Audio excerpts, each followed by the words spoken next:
అందరికీ నమస్కారం. నేను మీ ఆయుర్వేద డాక్టర్ చిట్టిపొట్ల మధుసూదన శర్మని. మనం ఈ వీడియోలో నరాల వీక్నెస్ తగ్గాలంటే ఎలాంటి క్షేమదాయకమైనటువంటి ఆహార పదార్థాలని వాడుకోవాలి అనేటువంటి అంశాన్ని గురించి తెలుసుకోబోతున్నాం.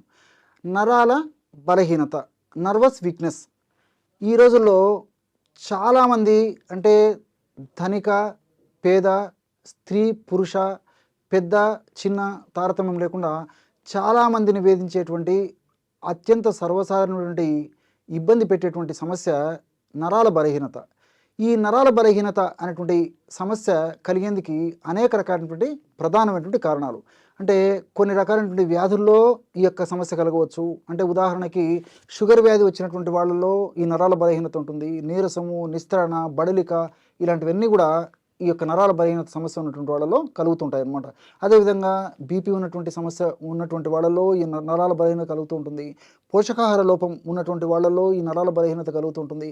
ఇలా వివిధ రకాలైనటువంటి వ్యాధుల్లో ఈ యొక్క నరాల బలహీనత, నర్వస్ వీక్నెస్ కలుగుతుంటుంది అనమాట. అట్లే కొన్ని రకాలైనటువంటి ఆధునిక కృత్రిమ రసాయన ఔషధాలు తప్పని పరిస్థితుల్లో వాడవలసినటువంటి పరిస్థితి ఏర్పడినప్పుడు ఆ యొక్క ఔషధాలు వాడుకోవడం వల్ల ఔషధాల్లో భాగంగా సైడ్ ఎఫెక్ట్స్లో భాగంగా కూడా ఈ యొక్క నరాల బలహీనత, నర్వస్ వీక్నెస్ కలుగుతూ ఉంటుందన్నమాట. అట్లే దీనికి తోడు కొన్ని రకాలైన మానసిక ఒత్తిడి వల్ల కొంతమందికి నర్వస్ వీక్నెస్ కలుగుతుంటుంది. ఇలా వివిధ రకాలైన కారణాల వల్ల ఈ యొక్క నరాల బలహీనత కలుగుతుంటుంది. అట్లే కొంతమందికి ఆహారం బాగా తీసుకుంటున్నప్పటికీ నరాల బలహీనత కలుగుతుంటుంది. కొంతమందికి పరీక్షలు చేసినప్పుడు స్పష్టంగా ఈ కారణాల వల్ల నరాల బలహీనత కలుగుతుందని తెలిస్తే కొంతమందికి ఎలాంటి స్పష్టమైనటువంటి కారణాలు కూడా ఈ పరీక్షల వల్ల మనకు తెలియదన్నమాట. ఇలా వివిధ రకాలైన కారణాల వల్ల ఈ నరాల బలహీనత కలిగినప్పుడు నీరసము, నిస్త్రణ, బడలిక, కాళ్ళు చేతులు విపరీతమైన పోట్లు, సలుపులు, బాధ, చిన్న పనికే అలసిపోవడము, ఈ విపరీతమైనటువంటి నీరసం ఉండేటువంటి పరిస్థితి ఏర్పడుతూ ఉంటుందన్నమాట. మరి ఈ యొక్క పరిస్థితిని చక్కదిద్దేందుకు కొంతమంది రకరకాల ప్రయత్నాలు చేస్తుంటారు. అంటే కొంతమంది కాఫీ, టీలు విపరీతంగా తాగుతుంటారు అనమాట. ఇవి తాత్కాలికంగా కొన్ని ఉత్తేజాన్ని కలిగించినప్పటికీ మరి దీర్ఘకాలం పాటు వాడడం వల్ల క్షేమదాయకం కాదు, ఆరోగ్యదాయకం కాదు, ఆమోదయోగ్యం అంతకన్నా కాదనమాట. మరికొంతమంది ఏం చేస్తారంటే నరాల బలహీనత తగ్గేందుకు విపరీతంగా స్వీట్స్ వాడుతుంటారు అనమాట. ఇవన్నీ కూడా మరి అలవాటు పడడం వల్ల, హ్యాబిట్ కావడం వల్ల ఒక్కొక్కసారి ఏమవుతుందంటే వ్యసనంగా మారేటువంటి పరిస్థితి కూడా ఏర్పడుతుంది. కాబట్టి మరి సమస్యను గుర్తిరిగి సమస్యను చక్కదిద్ది ఆ సమస్య నుంచి బయటపడడం చాలా చాలా అవసరం. ఈ నరాల బలహీనత, నరాల వీక్నెస్, నర్వస్ వీక్నెస్ అనేటువంటి ఈ యొక్క సమస్య తగ్గేందుకు మరి ఎలాంటి క్షేమదాయకమైనటువంటి ఔషధాన్ని వాడుకోవాలంటే రోజు ఒక్కసారి ఉదయం కానీ, సాయంత్రం కానీ, రాత్రి కానీ మీకు ఎప్పుడు వీలైతే అప్పుడు నేను చెప్పినటువంటి ఔషధాన్ని కొన్నాళ్ళ పాటు వాడుకోండి. ఎలాగంటే 100 మిల్లీలీటర్ల నీళ్లు తీసుకోండి. 100 మిల్లీలీటర్ల నీళ్ళలో 2 లేదా 3 లవంగాలను నలగొట్టేసేసి అందులో వేసేయండి. అదేవిధంగా ఒక 10 తులసాకులు అందులో వేసేయండి. వీటితో పాటు ఒక చిటికెడు పచ్చకర్పూరం, బాగా గుర్తుపెట్టుకోండి. హారతి కర్పూరం కానీ, ఉంట కర్పూరం కానీ వాడకూడదు. పచ్చకర్పూరం అంటే మనం సువాసన ద్రవ్యంగా ముఖ్యంగా ఆహార పదార్థాల్లో, వంటకాల తయారీలో పచ్చకర్పూరం వాడుతుంటాం. అంటే లడ్డూ తయారీలో కానీ, పాయసం తయారీలో కానీ, హల్వా తయారీలో కానీ ఇలాంటి స్వీట్ల తయారీలో వాడుతుంటాము. కాబట్టి ఈ పచ్చకర్పూరాన్ని మనం కడుపులోకి వాడేటప్పుడు వాడుకోవాలన్నమాట. ఒక చిటుకు పచ్చకర్పూరం వేసేసి మూత పెట్టేసేసి 15 నిమిషాలు అలాగే ఉంచేసేసి తర్వాత ఆ యొక్క పదార్థం అంటే తులసాకులు వాటిని తినేసేసి మిగతా నీళ్ళని తాగేసేయారనమాట. ఈ విధంగా చేయడం వల్ల ఈ నరాల బలహీనత, నర్వస్ వీక్నెస్, నీరసము, నిస్త్రణ, బడలిక ఇవన్నీ కూడా చాలా త్వరగా తగ్గేందుకు అవకాశం ఏర్పడుతుంది. ఇది జనరల్గా మీరు పాటించవలసినటువంటి వాడవలసినటువంటి ఆహార ఔషధం. మరి ఆహార పరంగా కూడా జాగ్రత్తలు తీసుకోవాలి. ఈ రోజుల్లో చాలామంది మంచి ఆహారం తీసుకుంటున్నారు. అదేవిధంగా వేళకు నిద్రపోయేటువంటి పరిస్థితి ఏర్పడుతుంది. మంచి ఆహారం తీసుకుంటున్నారంటే వాళ్ళ అభిప్రాయంలో మంచి ఫుడ్ తీసుకుంటున్నామని అనుకుంటున్నారు. కానీ ఆ మంచి ఆహారం అని భావించబడేటువంటి ఆహారంలో కూడా పోషక లోపం చాలా ఉందంటే ఆశ్చర్యం వేస్తుంది. ఇప్పుడు ఈ సందర్భంలో నాకు ఒక విషయం గుర్తొస్తుంది. ఈ రోజుల్లో మనం బియ్యంతో చేసినటువంటి, గోధుమలతో చేసినటువంటి ఆహార పదార్థాలు ఎక్కువగా వాడుతున్నాం. సో పాలిష్డ్ ఫుడ్డు, రీఫైన్డ్ ఫుడ్డే వాడుతున్నాం అనమాట. ఎప్పుడైతే బియ్యాన్ని పాలిష్ పడతాము అప్పుడు అందులో పోషకాంశాలు ఆల్మోస్ట్ మృగ్యం, అంటే కేవలము పిండి పదార్థాలు తప్ప ఏమి ఉండనటువంటి పరిస్థితి ఏర్పడుతుంది. అదేవిధంగా గోధుమలతో తయారు చేసినటువంటి గోధుమ పిండి కానీ, మైదా పిండి కానీ వీటిలో కూడా పాలిష్డ్. సో అందులో కూడా కేవలం పిండి పదార్థాల ప్రభావం తప్ప మనకి ఈ యొక్క పోషకాంశాలు ఉండవన్నమాట.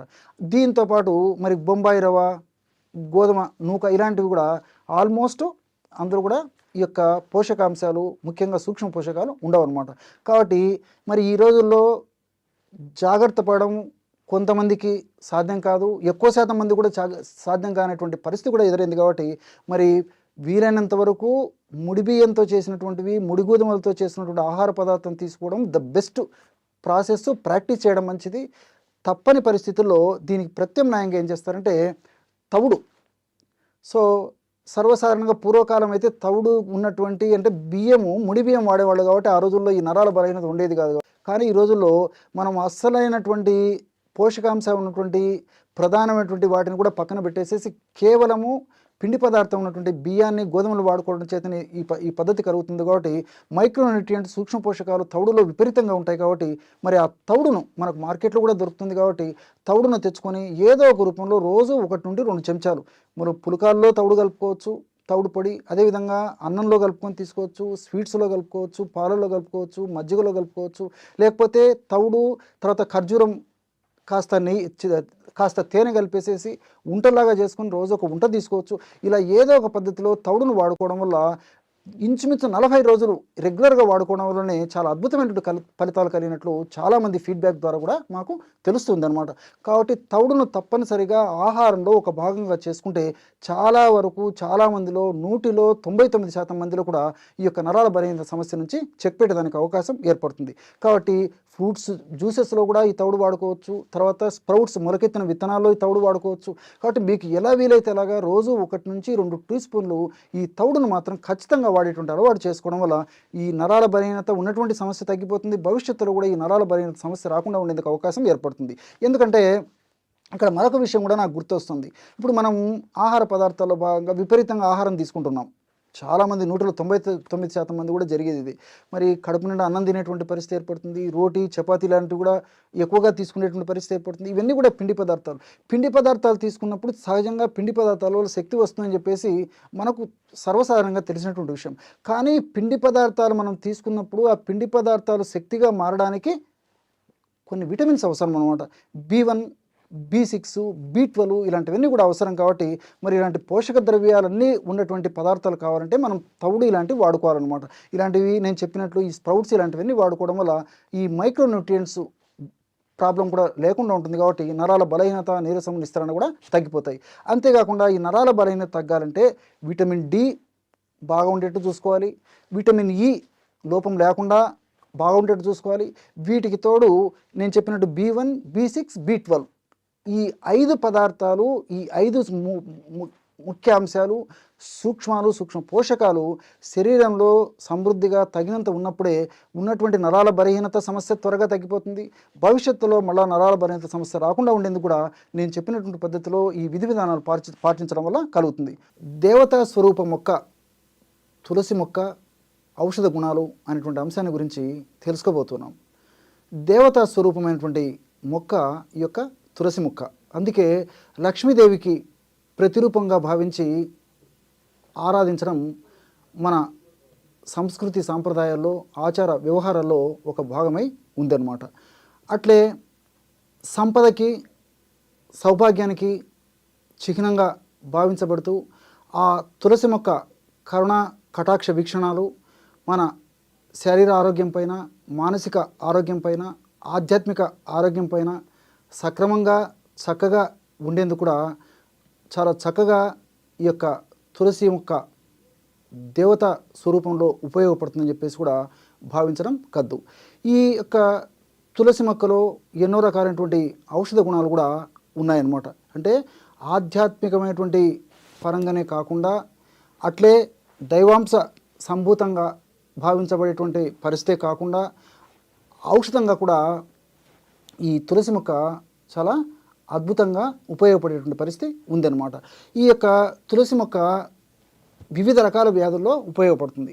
అందుకే తులసి మొక్క గాలి తగిలినప్పటికీ ఆ గాలి యొక్క ప్రభావం చేత అనేక రకాలైనటువంటి క్రిమికీటకాదులు కూడా మన దేహాన్ని ఇబ్బంది పెట్టవనేటువంటి ధోరణితోనే, శాస్త్రీయ పరిజ్ఞానంతోనే మరి తులసి మొక్కను పెంచడం కూడా ఆచార వ్యవహారాల్లో ఒక భాగంగా చేయడం జరిగిందనమాట. అంటే అంత తులసి మొక్క గాలికి కూడా అంత శక్తి ఉండేటువంటి పరిస్థితి ఆ యొక్క దేవతా స్వరూపమైనటువంటి మొక్కకు ఉందన్నమాట. ఈ యొక్క తులసి మొక్క అనేక రకాలైన వ్యాధులకి ఔషధంగా ఉపయోగపడుతుంది. ఉదాహరణకి దగ్గు, జలుబు, ఆయాసము అంటే బ్రాంకైటిసు ఇలాంటి సమస్యలు ఉన్నప్పుడు ఈ యొక్క తులసి మొక్కను నేను చెప్పినటువంటి పద్ధతిలో సద్వినియోగం చేసుకోవడం వల్ల చాలా సమర్థవంతమైన ఫలితాలు కలుగుతాయి.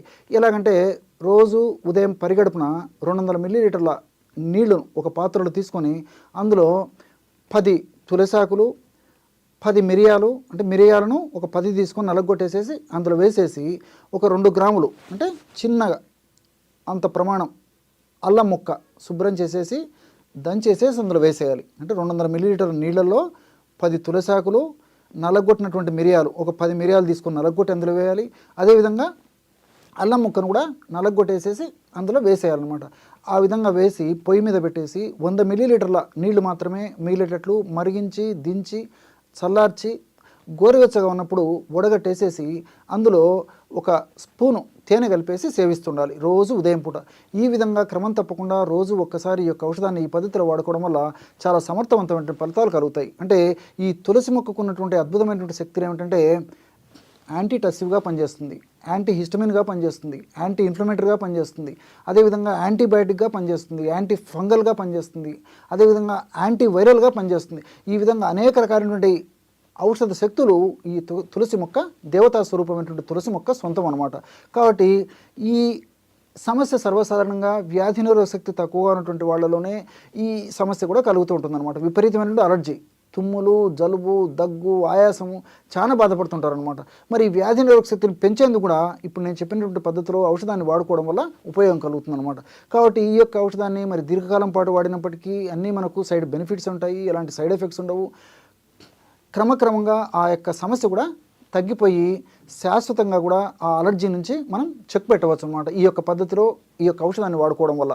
అట్లే మానసికమైనటువంటి ఒత్తిడి కానీ, మూర్ఛ, హిస్టీరియా, మెదడుకు సంబంధించినటువంటి వ్యాధులు, అదేవిధంగా ఈ పార్కిన్సన్స్ లాంటి వ్యాధులు ఇలాంటి జబ్బులు ఉన్నప్పుడు కూడా, మెదడుకు సంబంధించినటువంటి ఇలాంటి జబ్బులు ఉన్నప్పుడు కూడా తులసిని మనం సక్రమంగా సద్వినియోగం చేసుకోవడం వల్ల చాలా చక్కగా ఉపయోగపడుతుంది అనమాట. అంటే జ్ఞాపక శక్తి పెరిగేందుకు కూడా ఈ యొక్క తులసి మొక్కని ఇప్పుడు నేను చెప్పినటువంటి పద్ధతిలో సద్వినియోగం చేసుకోవడం వల్ల చాలా చక్కటి ఫలితం కలుగుతుంది. ఎలాగంటే 2 కొబ్బరి గిన్నెలు తీసుకోండి, ఎండినటువంటివి 2 కొబ్బరి గిన్నెలు బాగా నిదానంగా నోట్ చేసుకోండి, గమనించి నోట్ చేసుకోండి. 2 ఎండు కొబ్బరి గిన్నెలు తీసుకొని 2 ఎండు కొబ్బరి గిన్నెల్లో తులసి ఆకులు వేసేయండి. అంటే కొబ్బరి గిన్నె ఎలా ఉంటుంది కదా, ఇందులో తులసి ఆకులు వేసేయండి. ఆ విధంగా ఆ కొబ్బరి గిన్నెల నిండా తులసాకులు వేసేసి పక్కన పెట్టేసేయండి ఆ తులసాకులని.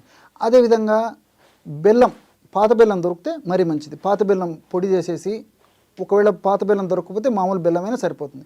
బెల్లాన్ని పొడి చేసి అదే పద్ధతిలో ఆ 2 ఎండు కొబ్బరి గిన్నెలు ఉన్నాయి కదా, ఆ కొబ్బరి గిన్నెల్లో బెల్లం పొడి కూడా పెట్టేసేయండి. పెట్టేసి కొలితేసేసి అది పక్కన పెట్టుకోండి. 3వదిగా స్వచ్ఛమైనటువంటి ఆవు నెయ్యి కూడా ఆ ఎండు కొబ్బరి గిన్నెల్లో పోసేసి అది పక్కన పెట్టేసేయండి. ఈ పద్ధతిలో ఆ ఎండు కొబ్బరి గిన్నెల్లో ఈ 3 పదార్థాలు కూడా కొలిచేసేసి తర్వాత ఎండు కొబ్బరిని తురిమేసేయండి. బాగా తురిమిన తర్వాత ఈ పదార్థాలన్నింటినీ బాగా కలిపేసేయండి. ఎండు కొబ్బరి తురిమిన తర్వాత ఎండు కొబ్బరి తురుములో తులసాకులు, బెల్లము, స్వచ్ఛమైనటువంటి ఆవు నెయ్యి ఈ పదార్థాలన్నీ బాగా కలిపేసేసి ఒక సీసాలో నిల్వ ఉంచుకొని ఒక 30 రోజుల పాటు కదలకుండా అలాగే మూత బిగించేసి గాలి చొరబడినటువంటి ప్రాంతంలో, వెలుతురు లేనటువంటి ప్రాంతంలో, అంటే మబ్బుగా ఉన్నటువంటి ప్రాంతంలో ఒక మూలకు పెట్టేసేయండి. ఇంతే, 1 నెల పాటు తయారు కావడానికి అందులో ఉన్నటువంటి అద్భుతమైన రసాయన ఔషధ శక్తులు అందులోకి వచ్చేదానికి మరి ఈ యొక్క ప్రాసెస్ అవసరం అనమాట.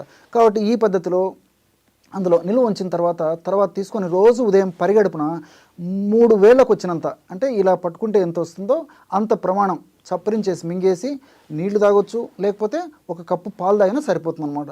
ఈ విధంగా క్రమం తప్పకుండా రోజు ఒక్కసారి చేయడం వల్ల నేను చెప్పినట్టు మానసికమైనటువంటి ప్రశాంతత కలుగుతుంది, జ్ఞాపక శక్తి వృద్ధి అవుతుంది, మెదడుకు సంబంధించినటువంటి వ్యాధులు తగ్గిపోతాయి, అట్లే మూర్ఛ, హిస్టీరియా లాంటి సమస్యలు కూడా తగ్గిపోయేటువంటి పరిస్థితి ఈ యొక్క ఔషధం వల్ల కలుగుతుంది. కానీ ఈ ఔషధం తయారు చేసుకునేటప్పుడు చాలా జాగ్రత్తగా ఉండాలన్నమాట. అంటే ఏమాత్రం నీటి శాతం అందులో ఉన్నా ఒక్కొక్కసారి ఔషధం మనం 30 రోజుల పాటు అలాగే ఉంచుతాం కాబట్టి ఒక్కొక్కసారి ఫంగస్ ఆ బూజు వచ్చేటువంటి అవకాశం ఉంటుంటుంది. కాబట్టి మరి తులసి ఆకులను బాగా శుభ్రం చేసేసి ఆ నీటి శాతం అంటే మనం నీళ్లు చల్లేటువంటి పరిస్థితి ఉంటుంది. కాబట్టి అలా కాకుండా నీటి శాతం ఏమాత్రం పైభాగంలో అంటే మనం టచ్ చేసినప్పుడు నీరు తగలకూడదు అనమాట.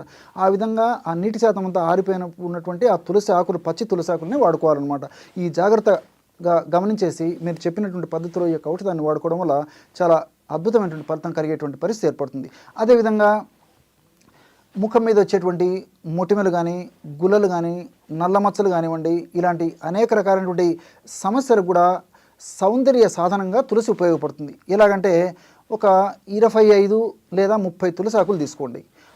ఒకటి కర్పూరం బిళ్ళ అంటే 25, 30 పచ్చి తులసి ఆకుల్లో ఒక కర్పూరం బిళ్ళ తీసుకొని ఆ పదార్థాన్ని అంతా బాగా కలిపేసేసి గోరింటాకులాగా పేస్ట్ లాగా లేపనంలాగా తయారు చేసుకోండి. దాన్ని ముఖ భాగంలో ఎక్కడైతే మీకు సమస్య ఉందో ఆ భాగంలో అప్లై చేసి ఒక గంట తర్వాత గోరువెచ్చని నీటితో కడిగేస్తుండండి. ఇంతే.